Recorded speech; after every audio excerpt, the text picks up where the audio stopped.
Moments ago, New Jersey Governor Chris Christie gave what's called a conditional veto to a medical marijuana program for sick children that could be seen as a good thing for supporters of the bill, at least as far as the governor sees it. He says he is sending the bill back and asking for 2 changes, and then he says he'll sign it. 1 change, instead of edible forms of marijuana available for everyone, he wants it available only for minors. And 2, though adults using medical marijuana only need the sign-off from 1 physician registered with the state for the program, he wants children to receive approval from both a pediatrician and a psychiatrist in order to be able to get medical marijuana. And only 1 of them needs to be registered with the state. Now, all this comes just 2 days after a father named Brian Wilson publicly confronted Governor Christie and asked him, nay, begged him to sign the bill on behalf of Wilson's ailing 2-year-old daughter, Vivian.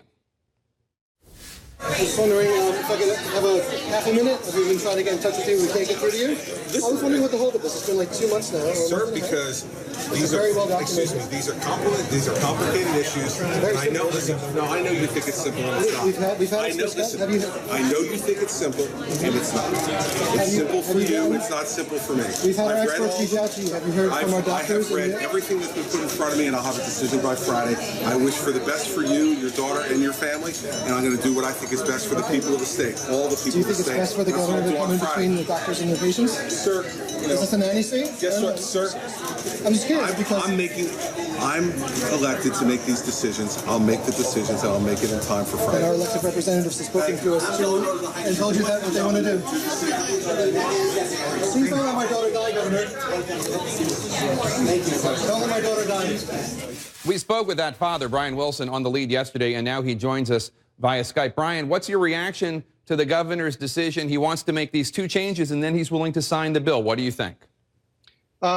Well, it's not what we were expecting. We had a few ideas of what he would be doing. There was a general consensus on what he might do. Everyone expected a conditional veto, but this is kind of even lower than the worst case conditional veto that we thought. So while it is a small victory, he kind of, put himself all over it and really just maintains the idea of making one of the worst medical marijuana programs in the country and one of the most unsafe medical marijuana programs in the country, and really loves to insert the government in between the parents and the doctors and really get in the way of making the best, letting them make the best decisions for themselves. Let's talk. So it's a small victory, but it's kind of ludicrous in a lot of ways.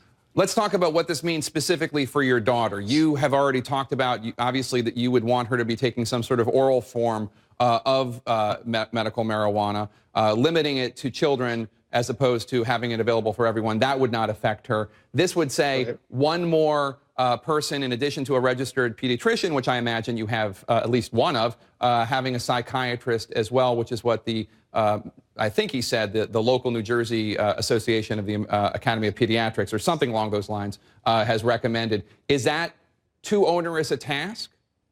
Well, the pediatrician and the psychiatrist are what already were existing. So initially, you have to have, currently, before this law, came through, you had to have the pediatrician, you had to have a psychiatrist, and you had to have a doctor on the medical marijuana registry, which is a whole different issue, but you had to have one of them issue you a card.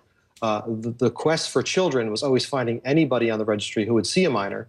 Normally, it wasn't someone who was even one of their doctors. It would be someone who they could find. We had to call about 20 different doctors or 25 different doctors to find someone who would even entertain the idea of seeing a minor. So this isn't, in most cases, this is not going to be the child's pediatrician. So then we had to talk to our pediatrician. Our initial pediatrician wanted nothing to do with it. We went back to our original pediatrician, who was sympathetic. She signed up and said, I've talked to you guys. But, when I talked to the lobbyists for the pediatrician group in New Jersey, they even agreed. They have no idea why the psychiatrist is on here. And the New Jersey Psychiatrists Association, from what I was told by the same lobbyist, wants nothing to do with this. The psychiatrist is just a roadblock. There's no rhyme or reason to have a psychiatrist be part of this decision. You're talking about sick kids who aren't even mentally necessarily even capable of talking. Vivian can't even talk. She has the card. She already got a psychiatrist because somebody did us a favor and had a psychiatrist write this for us. But the whole thing is just, it's a roadblock. To keep that in is just telling patients, parents who are suffering with these horrible diseases with children, I'm going to make it more difficult for you to get this treatment for your child. The edibles are great. You know, the other two, the strain lift, that's wonderful. We're really happy about the lifting of the strain. The edibles, we're happy for Vivian, but what about all the adults? Governor Christie is basically telling all the adults, you have no other option but to smoke marijuana in order to make this, in order to use it. You cannot have access to it. It's not necessarily a safe thing to do. You know, let's have a safe program here.